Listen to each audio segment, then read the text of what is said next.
Very, very good afternoon, ladies and gentlemen. Thank you for joining my show. It's been a wonderful episode today. Especially, I've got a lot of invite and a lot of questions from all of you because we have a very, very special guest today. Somebody who's my role model, and I'm so excited to welcome Mr. Ashish Chauhan. He's a technocrat from IIT and IIM, currently working as a MD and CEO of BSE, formerly known as Bombay Stock Exchange, with market capitalization of listed companies close to USD 3 trillion. Ashish is one of the founders of NSE National Stock Exchange and is considered the father of modern financial derivatives in India.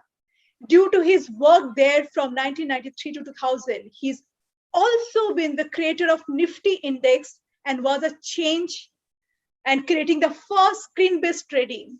He has won several prestigious Indian and international awards over last 3 decades, including Digital Icon of the Year, Asian Banker, Top 50 CIOs in the world, and he also serves as a board of the prestigious Indian University. What an honor and privilege to host you, sir. Thank you for joining my show. With that, my first question to you, sir, I would always wanted to ask you this question. People say that being an IIT and IIM alumnus, you are halfway there. Do you agree to this, or how did you navigate that, prestigious institute stamp to make such a big dent into the professional world? I think it does help to be from prestigious institute. So one should not kind of discount that. But again, the first job is what you get in a prestigious organization, in a good organization when you are from sort of good institutes. Usually that's what happens. That doesn't mean that everyone is able to get salaries of worth crores and all. I started my job with 3,000 rupees salary. In those days, we were just 4 months before the liberalization happened. So 1991, when the placements happened, we were already in the license Raj. And so our salaries were also license Raj salaries. And so once you go into the job, then it depends on how hard work you do, what kind of results you get for your organization, and what kind of things that sort of come your way. So I would say it's a mixed bag, but being from good institutes really help people have opinions about you, that you would be good. And I think that itself is a great stamp which you carry. So overall, I think IIT IIM stamps help me a lot. And of course, alumnus network, that is also helpful because wherever you go, even if they are not from your batch, they are 10 years senior, 20 years junior, you still have the same love and affection and open arms which you meet each other with. So I think the alumni network, even not of IIT Bombay or IIM Calcutta, but even other IITs or other IIMs, you get accepted much faster than a normal person would. That's what I would like to presume. But overall, once they know you, it's about what you do, how you do, what results you get, and how sincere you are, how honest you are. Those things matter much more. So I wouldn't say that if you are not from IIT or IIM,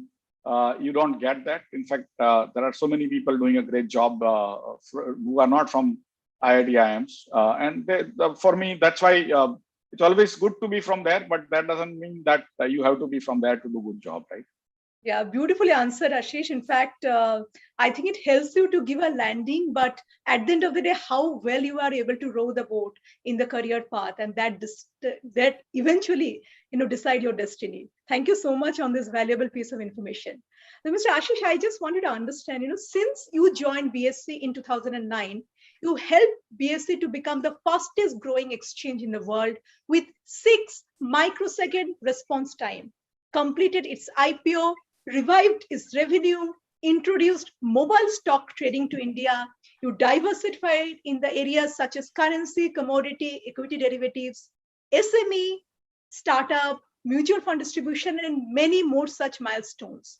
How did you make such a huge difference? And what has been your success formula that you can attribute to? Anyway, it's a part of the job, and there is nothing uh, special about it. You continue to evolve yourself based on the newer things that happen, newer instruments that come about. And when I joined the BSE, one of the reasons why I was taken, in fact, the BSE bought the company which my family owned in the software for stockbrokers. And that's where basically they wanted to clearly have derivatives to be brought in because I had a reputation in derivatives. And I also had reputation in the IT. So they wanted me to upgrade their IT systems. I joined as a deputy CEO, and there were clearly two asks from me. And all these things don't take, they don't happen in a short time. They take a long time. And a lot of hard work that happens, not only of one person. No Sachin Tendulkar can win a test match, right? It requires 11 people. And that's where basically the entire team worked hard for changing the technology of BSE. I think BSE is pretty much the only organization in the entire country which has changed its technology. It's easy to go from manual to automation, but it's very difficult to go from automation 1 to automation 2. Many people have tried, failed, while as BSE has been successful. So in a way, we are happy that we have been able to do that. And of course, once you set up a new thing, then you are able to also maneuver it faster, better. And that's where we started with, when I joined BSE, we used to have like a 200 milliseconds response time. In 1 second, there are 1,000 milliseconds. So we were giving response time of say, 1/5 of a second. And when we started with the new technology in 2014 and 2015, we are giving response time of around 200 microseconds. So we had gone in speed up by 1,000 times because there are a million microseconds in a second, 10 lakh microseconds. So we had gone to 1 by 500th of a second. And then we worked hard to basically make it into 6 microseconds. So again, a 30-fold jump. And of course, the scale also. Earlier, even if you got 5 to 10,000 orders in a second, we used to kind of have a breakdown. Now we are able to handle 500,000 orders in a second without a change. So that's where basically the new technology does help. And of course, the mobile was up and coming. So we ended up trading mobile. We also end up doing algorithm trading. New instruments were already allowed 2000 equity derivatives were allowed, 2007 currencies were allowed, but BSE did not participate at those days. So finally, we had to bring them on to BSE. So today, we provide the entire gamut of currencies, interest rates, equities, and so on and so forth. That's where basically idea is you continue to evolve, continue to benchmark yourself with the competition, with the rest of the world, and see what is coming and prepare for that. That's what basically the job is all about. Beautifully answered, sir. In fact, how do you challenge the status quo continuously while on the job? And that makes all the difference. And who could be a better replica than you to kind of prove this point? How brilliantly things have shaped up, during your tenure. I also wanted to ask the next question that Bombay Stock Exchange has hit a record $3 trillion investment. I remember it reached around $1 trillion in 2007 and about $2 trillion in 2017. In last 3 to 4 years, what have been the big changes and the nature of retail participation that made that record number of $3 trillion? Again, India is on a growth path, but and we reached the 1 trillion mark pretty early in 2007, as you said. But then there was world financial crisis that came about. So 2008, 2009, 2010, all of them in a way went just repairing what the damage had been done. And then 2011, 12, we had several acquisitions on the central government those days. And so effectively, we had a very tough time in the markets. And the way I look at it is the markets returns don't happen continuously. You don't get continuous returns like what you get in fixed deposits or other things.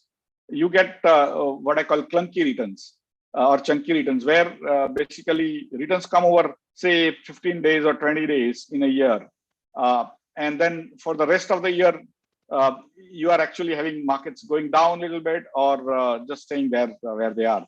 And that's what continued to happen until 2014. Before that, markets started going up because the new government was expected to come, and then when the new government came, the index also started going up.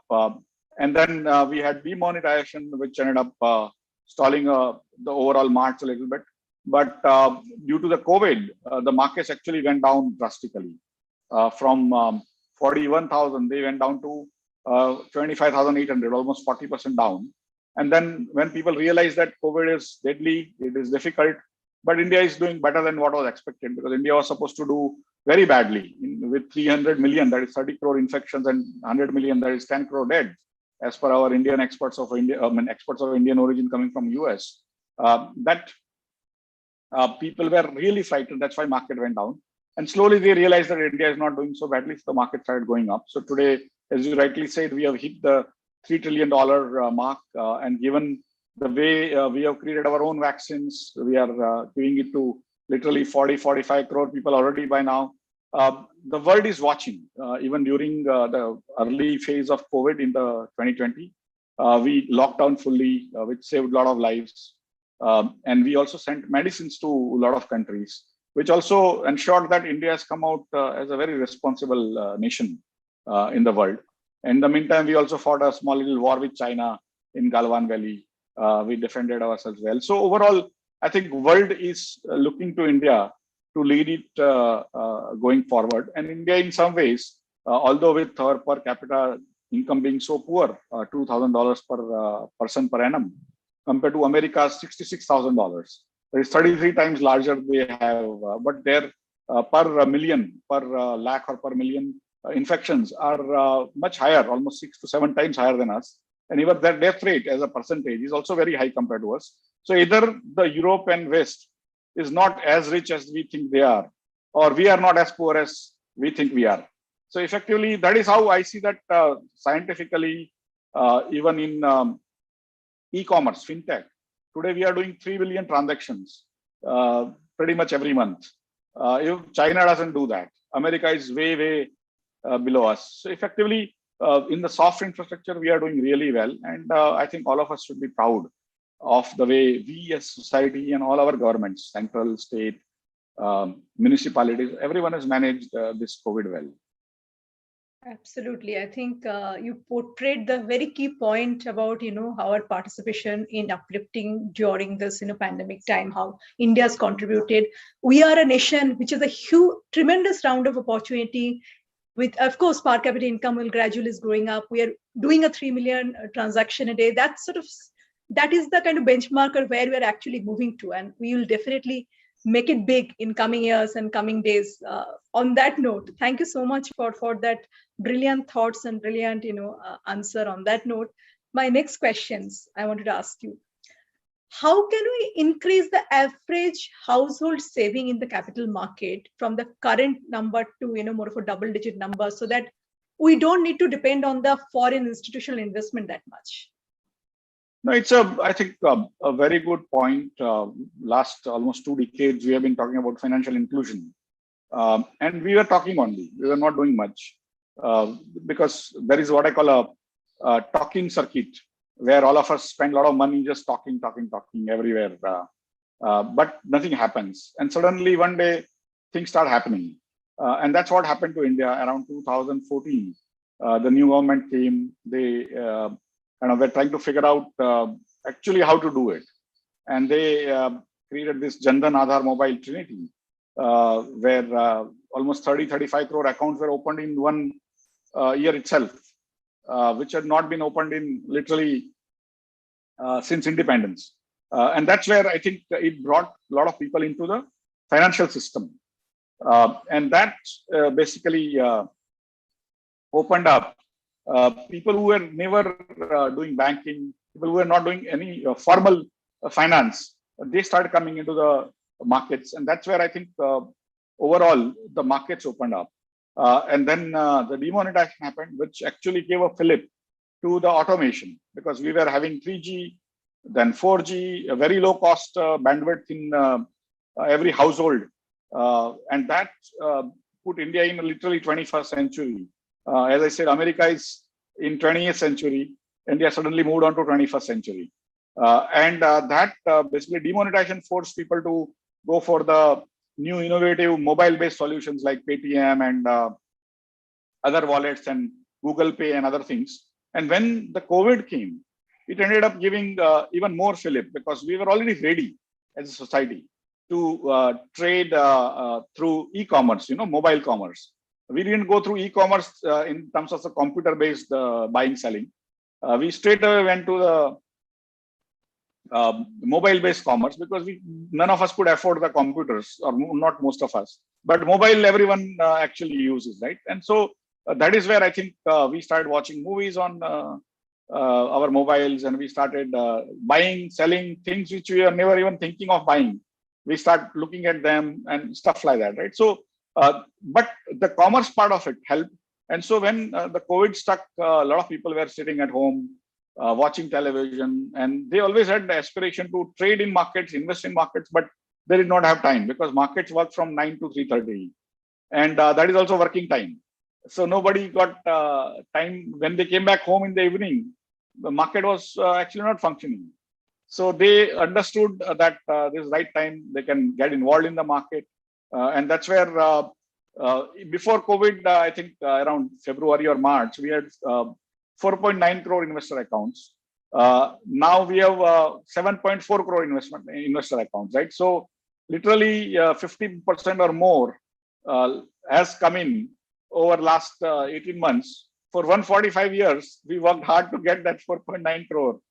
And in 1 year, we got like additional 2.5, 3 crore new investors, right? So you can see the lot of people, especially youngsters, and even ladies trying to invest in markets. Only my worry always remains is that it's like any other good thing, you can overdo it. And so when youngsters come in, or even people who are uninitiated, they come in, they start trading a lot because they watch television, they get tips, they get all sorts of advice. While as investment is not trading. In investment, you actually invest for 5-year, 10-year long horizon, while as buying in the morning and selling in the afternoon is considered investment now, because watching all sorts of actions, you also get excited and you want to get into that action in one day. The company prices go up by 5% and 2%, and you think that is what you want to make free. It doesn't work that way. There is no free lunch, right? So if people are not experts, they shouldn't indulge in day trading, not even in derivatives, because in other countries, especially advanced countries like Singapore, if you don't have a minimum net worth of a few $million or something, and minimum education qualifying like MBA in finance, you are not allowed to even trade in derivatives. But in India, we allow everyone to trade in derivatives, then they lose money, then they start blaming the markets. So idea is do it systematically. If you want to become an expert, you are most welcome to come to BSE and trade every second. But if you want to enhance your assets by working somewhere else in another field, and you don't have time, you can go through mutual funds, you can go through portfolio advisors, you can go through investment advisors, but stay for longer period. Because if you trade incessantly, continuously, then what you basically do is you lose a lot of brokerages, and the chance of your losing out on the returns is also very high. Very beautifully said, sir. In fact, I always have, there's a lot of questions pouring in. I will definitely ask you these questions at the end of the session. But on that note, I just picked out one question that in last 1 year alone, 35% investor increase with, what we have witnessed, right? Where you went from 5 CR to 7 CR investor base, 50,000 to a lakh investors being added every day to BSE, resulting to the largest, investor base in the country. How do you foresee this number growing in next 5 to 10 years? In a way, what happens is, again, the number of investors go up and down based on the market function. If market starts going up, a lot of people come in. And when market starts going down, then people also stop investing. But the good thing what we have seen is the last 2 years, a lot of people have started doing investment in mutual fund through SIP and all. And they have got good returns, and they have got into habit of investing. They don't trade every day. They are investing in mutual funds or through investment advisors and things like that. So for me, the test of the markets, because the FDs are not giving great returns now, so people are not going into FDs. Gold is also stuck in the same region. So that's why they are coming into the markets. And if the interest rate remain low, then the markets will see even more participation going forward over next 5 years. Today also, with 7.4 crore investors, we are pretty much, we have added 50% in last 1.5 years compared to the previous 145 years. And somewhere on the line, I think 3-4 years, we can add probably a similar, so if we are at 7.4, 7.5 crore, probably we might reach 15 crore investor base or investor accounts. I wouldn't say they are all investors, because some of them also have double, triple accounts with different brokerages and other things. And so you will probably reach 12 to 15 crore investor accounts in next 3 to 4 years easily. Wow, 12 to 15 crore investor account. That talks about a real volume. And then, in a growing country like India, when we are able to attract that much of investors, things will only grow from there on. Beautifully answered, sir. Wanted to understand one question that's been a pertinent questions for me for a while. In last 19 years, CAGR of market cap of BSE listed company registered around 19%. The market share is formidable, and you're probably the one exchange who maintain and operate the entire system in your own. So what have you done differently to stand out and keep this so seamless and effortless? In a way, basically, our business is actually of running the systems, right? Right. Earlier, the floor used to be the system. So we had to maintain the floor. And today, we have to maintain the IT, because the entire world has become floor. All the mobiles have become part of the floor, right? And so our core function now is managing the IT. And the change which we did over from 2009 and to 2015, it took a lot of efforts to change ourselves from hardware to software to applications to network. Every broker houses, every broker premises, we had to change the routers. And so it was like a very tough work.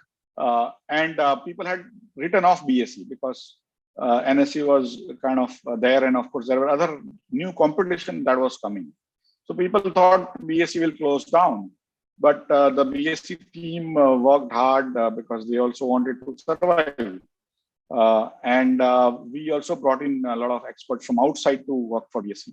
So now we have a very good team, and that's where basically what we decide is that technology being our core function now, we should have control over technology. And unlike other exchanges in India, now we manage, maintain the entire software, hardware, applications ourselves, and we make them most of the time. We hardly depend on third parties for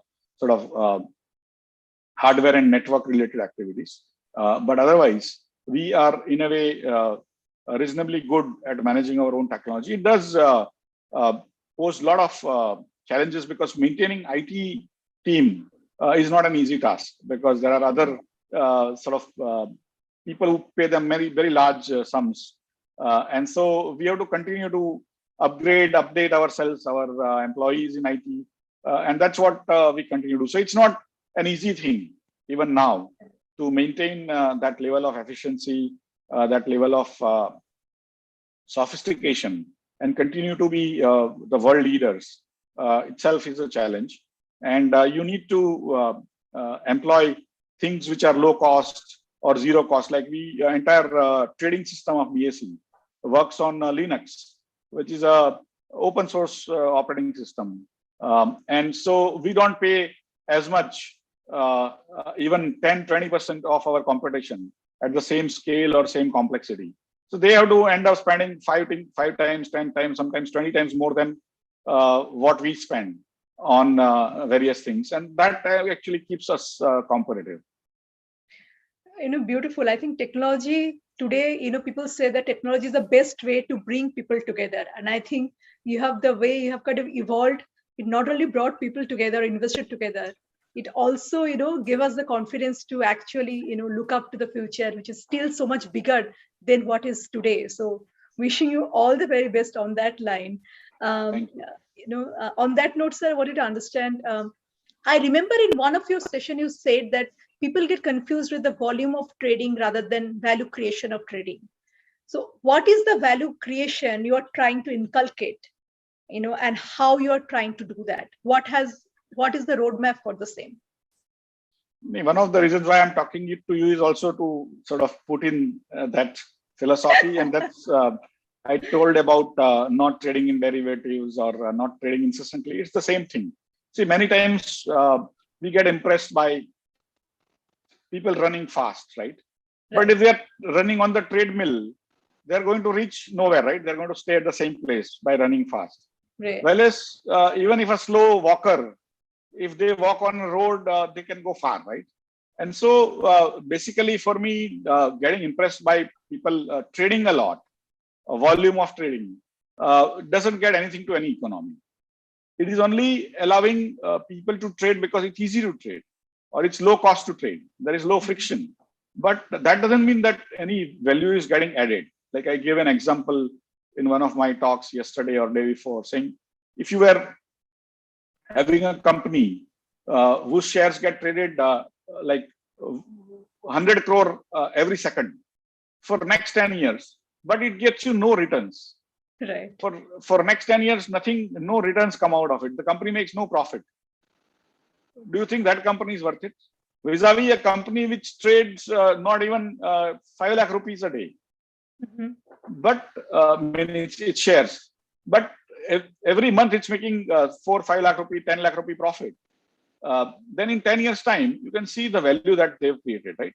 And that's where basically it's like somebody going out of home every day, working very hard, but earning nothing.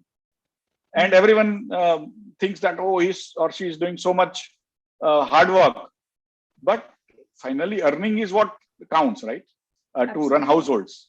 And that's why sometimes we mistake the activity for action. And for me, every investor need to understand that if there is no profit, then those companies, however much they trade, has no relevance. And if the companies don't trade much, but if they make huge profits and their profits are growing, then the wealth that you will create by investing in those companies for long term is going to be humongous. Like you can see Infosys, you can see Kotak Bank, you can see Reliance, right? Over 30-40 years, continuously they have given returns. Whether they are trading a lot of shares or not, that's not important, right? What is important is whether they are making profits or not. If they are bringing profits, their profits are growing or not. Those are the things to look at. And as a small investor, what is your need, right? You want to buy 100 shares, 1,000 shares. You are not trying to buy million shares. So why would you want to go and worry about somebody trading million shares in a day or million shares in a second, except for just the curiosity part of it. But otherwise, if you want to buy, say, 2 kilos of atta, flour, right. You don't go to Food Corporation of India. You don't go to Food Corporation of India, which has like 10 million tons of wheat. You go to the next door grocer only, who has a few boxes of wheat and atta, right? And that's what you want because that's your need. And so sometimes you may get impressed by Food Corporation of India, but that's not your need. And why would you go? Nobody will see you there and stuff like that, right? So try to understand the difference between investment and trading. And trading gets you nowhere. Trading incessantly. But when you want to invest, you should be able to get in easily. And when you want to sell, as and when, after 3 years, 5 years, 1 year, whatever, that time you should be able to get out easily, right? That kind of liquidity is what you should be looking for, not infinite liquidity. And there is no infinite liquidity. Beautiful. In fact, I've been listening to this conversation, and one thing came out beautifully through it. What you kind of said that, you innovated the tech part. It's not the way you're trying to inculcate this value creation. It's not only about the value creation solely, it's also value capturing. And I think it's not about the volume always, it's about creating value for your audience. And that stands in a long, long run. I love the answer. Thank you so much for giving so much of clarity. I wanted to understand, sir, how geographically diverse are your investors? Are you seeing tier 2, tier 3 participation growing? It will be good to know, on the number of transaction you touch in a month to get some kind of number on that. So what is So your daily you can see in equities alone, we would be getting 50 crore orders in a day. Not that all of them result in trades. So the numbers, because it's so easy to trade now, a lot of people place orders. Most of the orders they do not come from humans. They come from algorithms, right? Now algorithms have in place. Almost 95% of all orders in India now originate from the algorithms, not by humans, right? And so for me, that is not relevant at all for an investor. But what is exciting for me, of course, the technology allows you, so that is also exciting. But more exciting is that people from Dibrugarh, from Jorhat, from Srinagar, from Ladakh, from Lakshadweep, people are investing, right? And youngsters are investing, housewives are investing, old people are investing in basically mutual funds and equities. And those are the more exciting things for me, that we need an investment culture. That is where the capital formation happens in the country. That is where the wealth gets created, right? And you get to participate in the country's growth. Whereas if you trade and no growth happens, no capital formation happens, no wealth gets created, then what is the point of these activities, right? And so that's where for me, it's very, very exciting now, and especially COVID period, where the automation is now being used to the fullest by even remotest people. And the stock market is one place which is so well organized that your money gets transferred literally in few milliseconds. Your stocks get transferred, your mutual fund units get transferred, and it's able to give you liquidity. I recall on March 23rd, 2020, Honorable Prime Minister announced the 70-day lockdown. Right. It was Sunday evening, and within few seconds, I wrote that BSE will remain open normally, as normal. And I got so much criticized in television and newspapers, and everyone was like, after me saying, why did you keep open everything when the entire world is going to come to an end? And I said, no, because we need to provide liquidity to people, and of course, government had worked in the background to make us into essential service 1 week before. And so we were having indications that they want us to keep open. But effectively, all our brokers worked hard. Everyone worked hard to give liquidity to people. So whenever you wanted money, we did not close market. It was easy for me to close market for saving ourselves and our brokers and their staff. But we worked hard as a system. Almost 10 lakh people are now employed in the stock market activities. Wow. Everyone worked hard along with banks to ensure that anyone who wanted to sell the shares or units, mutual fund units, they are able to get their money. And anyone wanting to buy are able to do that. But effectively, we provided what I call liquidity services to the nation.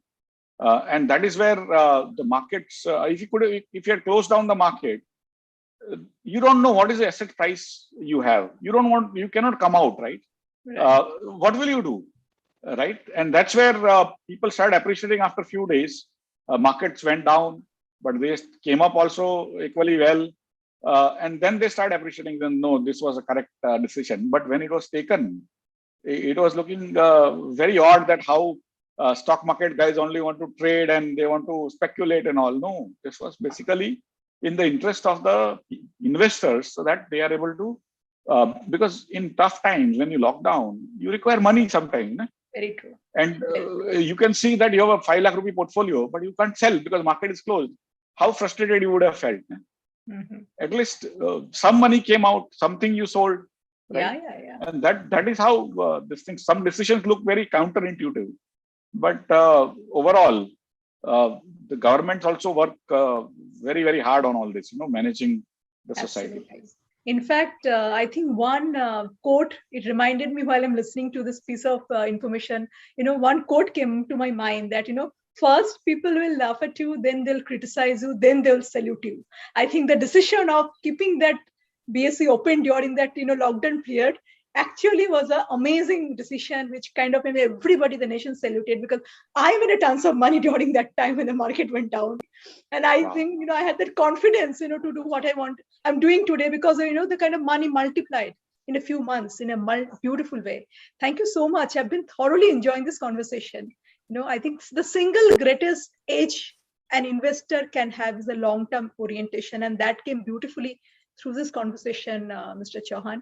I'm going to tweak the question a little bit. You've been talking about markets and sex, investor. Now, I wanted to know a different part of the story. I know you've acted as a CEO of IPL cricket team for Mumbai Indians. How has that experience been? And what was the modus operandi there? I was actually working for Reliance Group those days. I was the head of IT and also public relations and all. And so when the cricket team was taken by Reliance Group, that time there were already people who were going to run it, the heads who were expert in branding and marketing. At some stage, I was given the charge saying that now you should run it. And I used to play cricket, and they knew that I have a lot of affection for cricket. I'm like a fanatic sort of for cricket. And so they thought this guy will give the Philip to the managing of the entire thing. And that's how probably it was given to me. But the way my job, of course, there was a cricket team and there are managers of cricketers and all those things. So my job was to actually create a business out of cricket. Earlier, the cricket was not done as a business. It was all associations which were distributing tickets. And even if they sold, it was fine. If people got facilities during the cricket match, it was okay. And we were used to watching 5-day cricket match. Then we were used to doing watching 1-day cricket match. And I had to do 3-hour cricket match. And you had to sell tickets, right? And plus, a lucky city would get a cricket match once in 2 years. Right. Even Mumbai being like a Makkah of cricket, it would never get more cricket international matches because there were so many claimant cities. While in one month, 35 days, I had to sell literally 12 matches those days, tickets, and fill the stadiums. The stadiums were two, Wankhede and D.Y. Patil Stadium, and Wankhede was half dug up for World Cup preparation. The new stadium was to be made and all. So effectively, it was very chaotic. But I had to make the business out of it. I had to ensure that people who bought the tickets, they get to sit in those seats, because many times, or rather most times in cricket, you bought the tickets, but people will be sitting and you would be able to do nothing. You have to go and stand behind.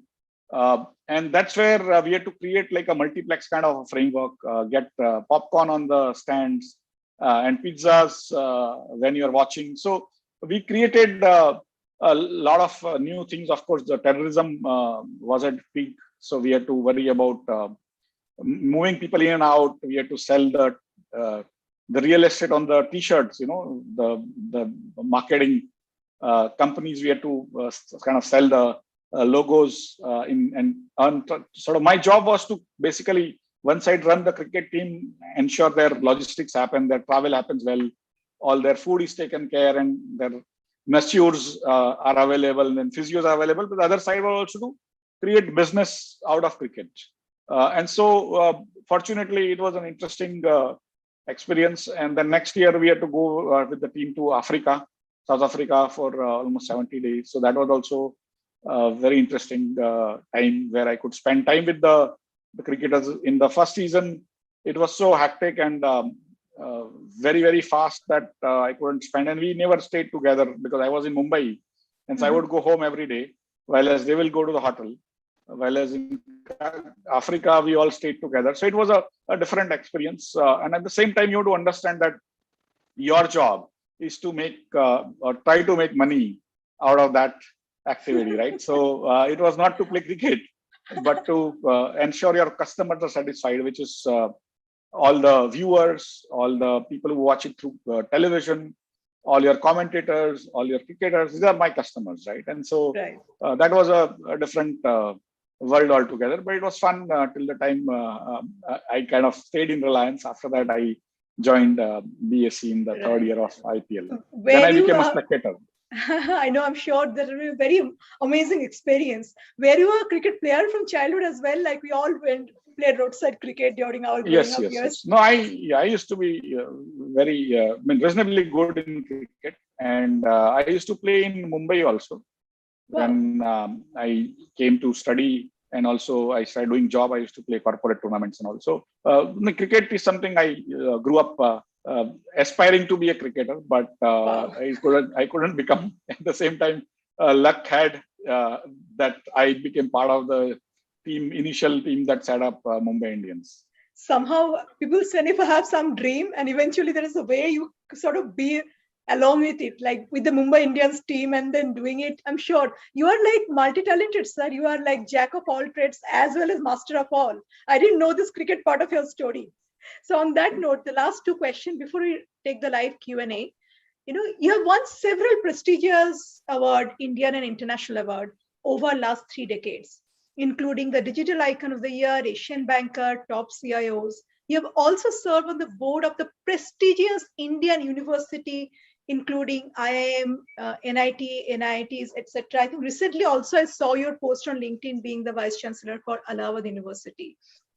Amongst your many other social commitment, recently you've also taken up so many roles.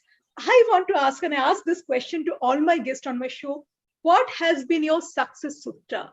What is your advice to the young audience hours? What made you to successful so much? What discipline did you follow? One is, I mean, I don't think I'm successful, but whatever came my way, I ended up doing with the best abilities and sincerity and hard work I could put in. So I never shirked any work. If I was told to sell tickets of IPL, I would do that. If I had to do any work, I mean, technology work also I did. I was not a technologist. I was a mechanical engineer, right? So and that's where basically there is no, in a way, success sutra for me, but being sincere, being honest, taking whatever comes your way and giving it your best is what I do. Of course, the society has now given you important positions. So I try to also manage or provide my time as much as I can to social causes. So I get involved in sort of temple work. I get involved in COVID related work. I get involved in education work. I like teaching. So I am also a professor.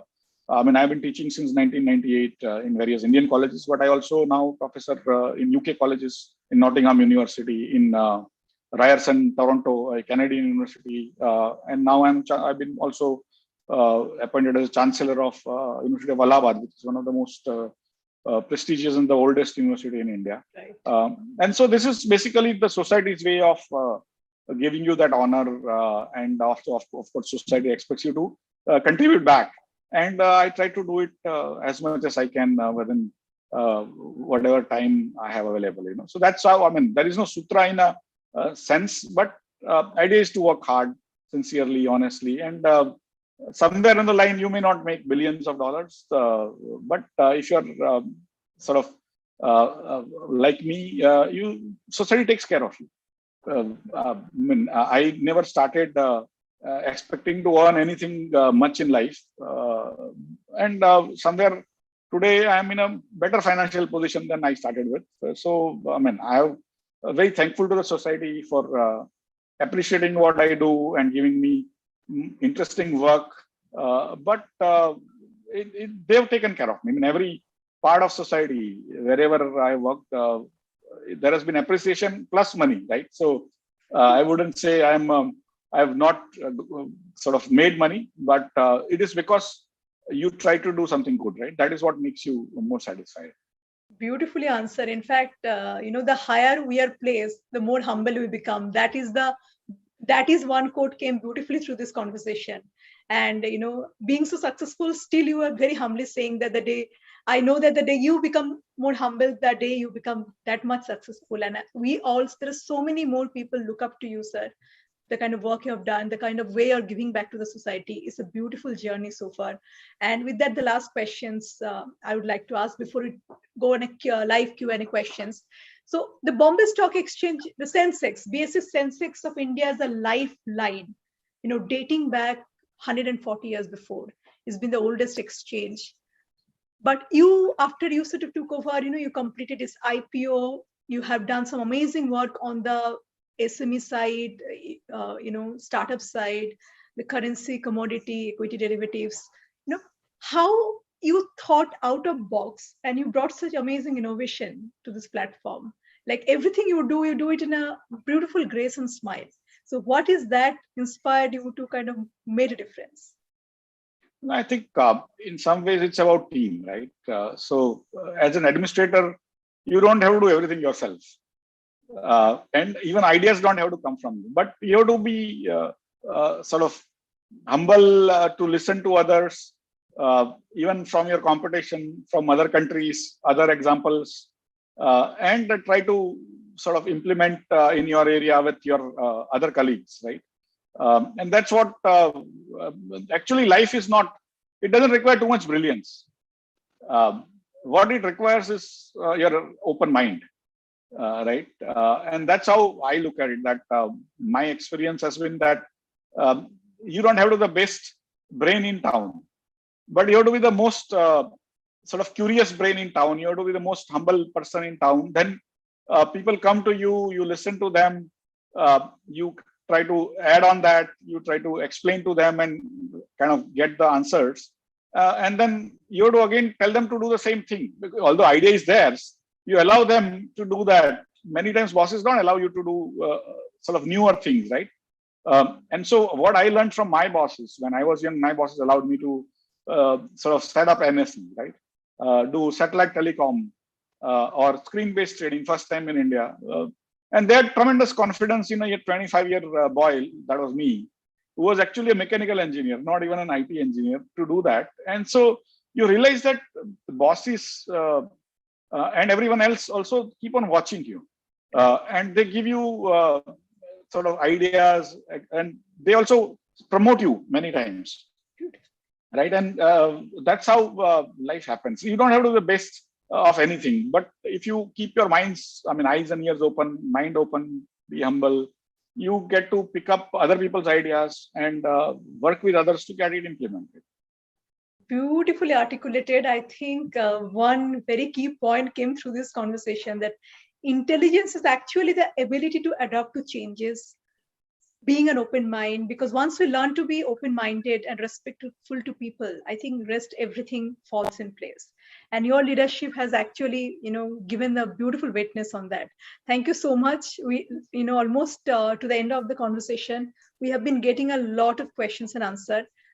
So if you are okay, if you are another 5 minutes, sir, we can, I know I have blocked your time for half an hour, but I just wanted to ask a few questions. There's a lot of questions came in. There is a gentleman called Ajay Sampath. What are BSE's plan for a decade of digital companies and blooming startup companies which will go public eventually? In a way, we started our SME market, then we started our startup market, because many times by reading newspapers, you may think that startups are all billion-dollar companies and everyone gets hundreds of millions of dollars of funding. In fact, 99% startups get no funding, and no venture capitalist actually gives them funding. So we created, and I have been a small entrepreneur myself, so I know how tough it is to get funding. And that's why if we can do it through markets from unknown people, I thought it would be a good idea. So that's how we started SME market. It has now done very well. Almost 335 companies have got listed. They've raised 3,500 crore plus money. Their market capitalization is now more than 30,000 crore. So this SME's initial phase over the last 5-6 years have done very well. And that is heartening that Indian entrepreneur track, and most of them are not funded, small little people, right? And that is what basically markets are all about. At the same time, the companies which have been funded by large people and have taken billions of dollars, they also need to raise funds from the market and list themselves. So they're like Zomato, you might have seen last week, got listed. They raised 9,000 crores. So I tell, in fact, we also started an incubator at BSE. And that was so successful that we also then set up an incubator at Varanasi in Banaras University, BHU. And now we are setting up a few more incubators using our CSR funds. So effectively, I tell entrepreneurs that if you want 1 lakh rupees, BSE will give you, or BSE will help you get it. And if you want 1 lakh crore rupees also, BSE will help you get. So at the same time, money is not made by BSE, right? BSE is only a platform. So those 7 crore investors we have, 7.5 crore now, including foreigners, they will put in money from in your activity or in your companies. If you have a good story, if you have a good backstory, if you have a good business model, and if you have some track record, they will put in money in you. And there are so many examples of that happening, because I have this strong belief that technology is going to change life fundamentally. And technology is also going to create wealth over the next 50 years that has not been created in the last 10,000 years. Right. And India missed out on the last sort of industrial revolution, that our GDP, which used to be almost 40% of world GDP, came down to 2% in 1947 when Britishers left, right? So we came down from the best economy in the world to pretty much the worst economy in the world, because we did not adapt to the new technology, new science, new ways of doing things. And now, after 75 years of our independence, 74 years, now we are basically pretty much equipped. We are in the right place at the right time, and huge wealth will be created. And if we don't, as Indians, invest in our own small little companies, large companies, then foreigners will invest. And when the wealth gets created by our companies, those foreigners will enjoy that wealth, right? So it's important for all of us to also invest in the companies, but invest, not speculate or not trade, right? So that's how I would put it. I think you beautifully answered, sir. Thank you so much.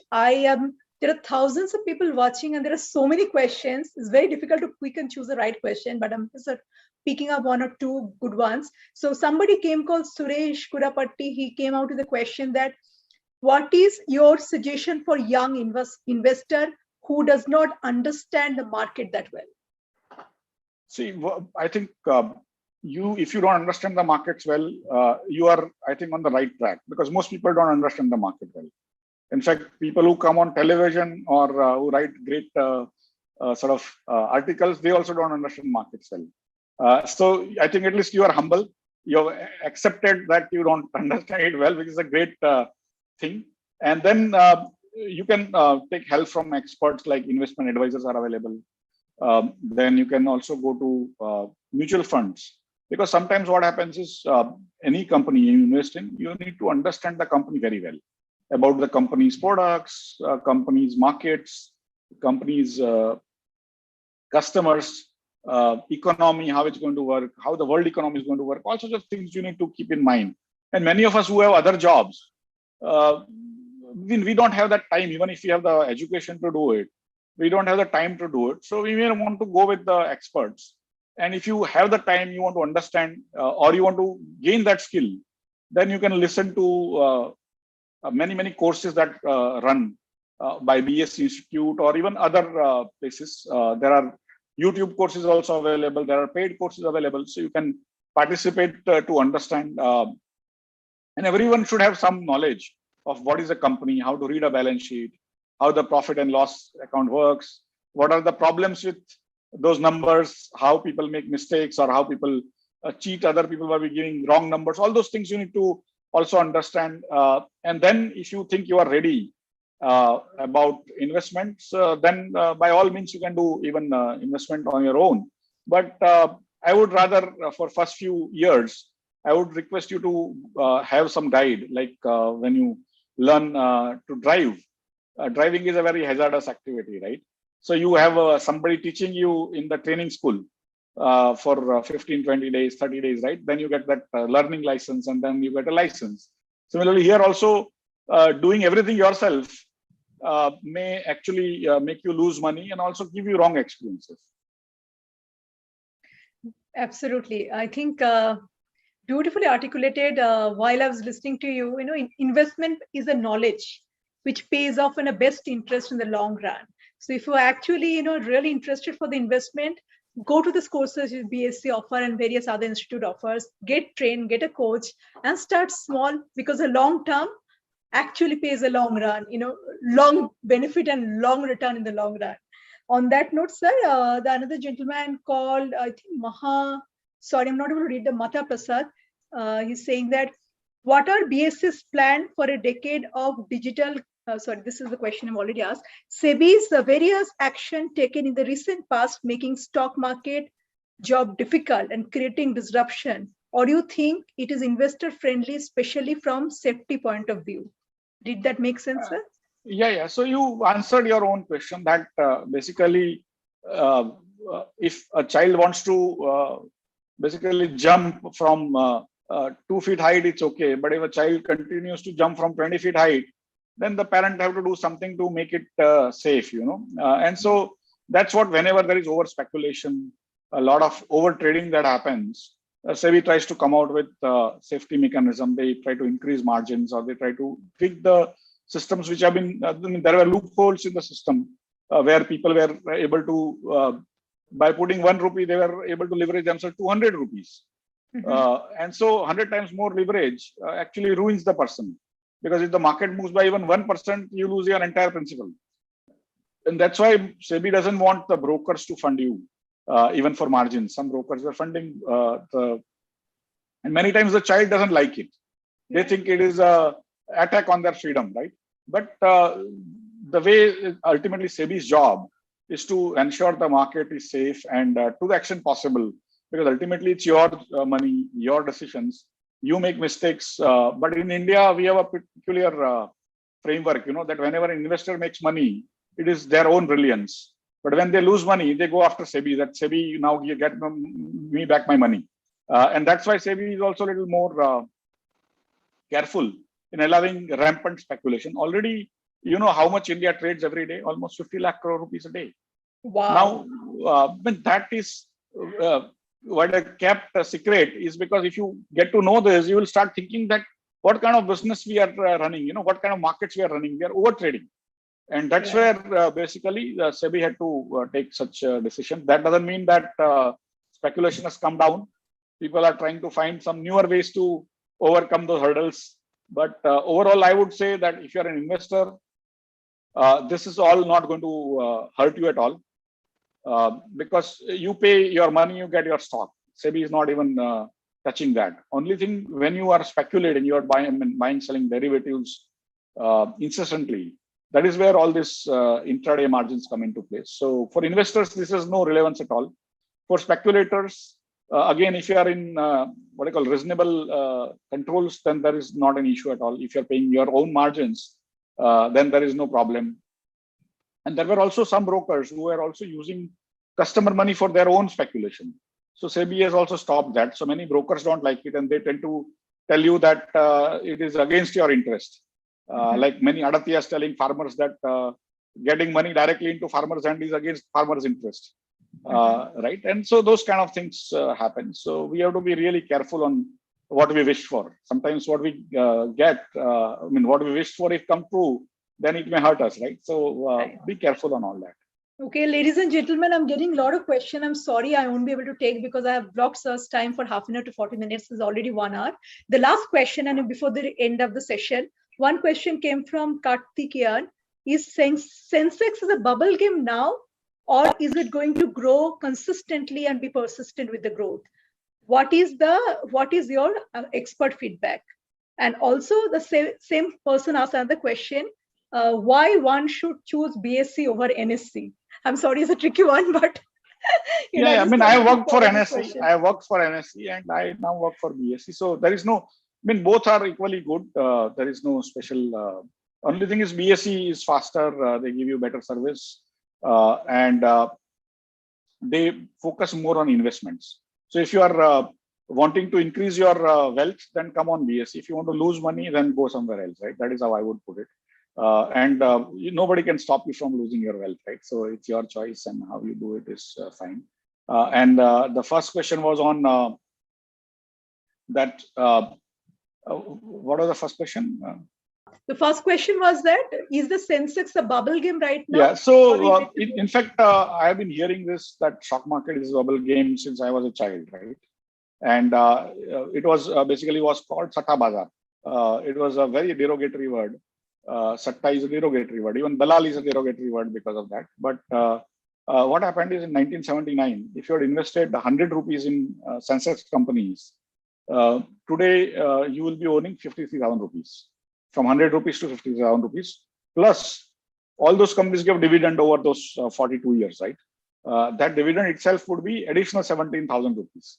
So you would have 700 times more money, 70,000% extra in last 42 years. If you have just kept 100 rupees invested in the Sensex companies, and when the index changed its companies, you had to just come out of those companies which changed and then bring in new companies. Only that much you had to do.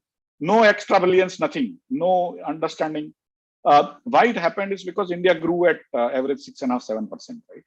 If you think that India is going to grow at 6.5–7 or even 10% over next 25–30 years, then if you invest now, you will get similar returns as Madam said, probably 17%, 15%, which is way above any other asset class. If you say, say look at FD, what does it give you now? 3%. Gold probably in the same period has given 10 times returns vis-a-vis the 700 times returns of the markets, right? So if Indian economy is going to grow, if the Indian population is going to become more productive vis-a-vis the rest of the world, you will see a lot of returns that will come from the market. And I don't see any other asset class competing on an aggregate basis. Of course, you may invest in a bogus company and that may go down, or you may invest in a seemingly good company and that may also go down. But if you invest in a portfolio like an index, then I don't see you will have any regret over next 40–50 years if India grows. So I am a bull on India, and that's why basically I think the markets will do similar, give similar returns over next 30–40–50 years. Beautiful. Thank you so much, Mr. Ashish. I think your conversation has been so, in depth that, a couple of very important life lessons came out through the conversation. While investing, be a long-term investor, because investment is a knowledge which pays the best interest in the long term. And, I remember this quote of Warren Buffett: if you do not find a way to make money while you sleep, you have to work until you die. And there's a way to make money in the sleep when you invest in this, equity markets, stocks, because that gives you multiple fold of return. Thank you so much. It's been an honor and pleasure to host you. And I really appreciate for spending 1 hour on a Sunday afternoon with our audience. This is my 8th or 9th show, sir. And the kind of response I've got with the viewers has been enormous.